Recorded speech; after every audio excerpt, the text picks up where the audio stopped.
A firsthand look at some of the damage from last night's intense flooding. I mean, it really hit Orem hard. Felt like we all got some rain. Utah County really bore the brunt. The water breaking through several condos in an Orem apartment complex, leaving some with just an unimaginable mess. News specialist Brian Carlson is there live now with how homeowners are beginning this whole cleanup process.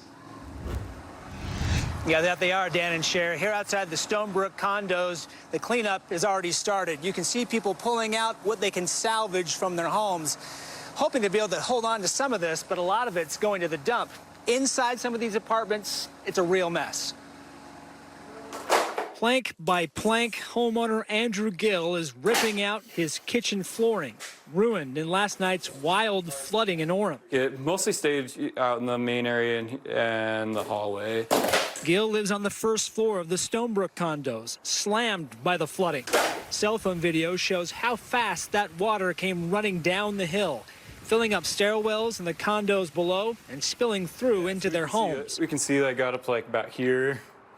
And yeah, you can see the water line right there. Fortunately for him, most of the water stayed outside.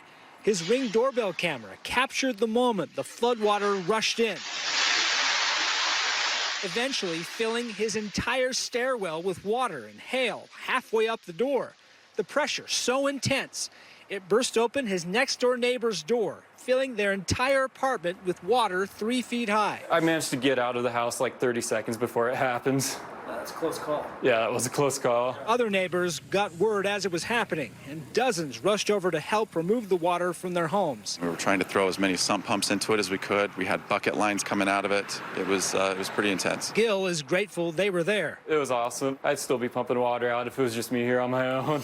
Even though he's facing thousands of dollars in water damage, he feels fortunate he wasn't hit as bad as others.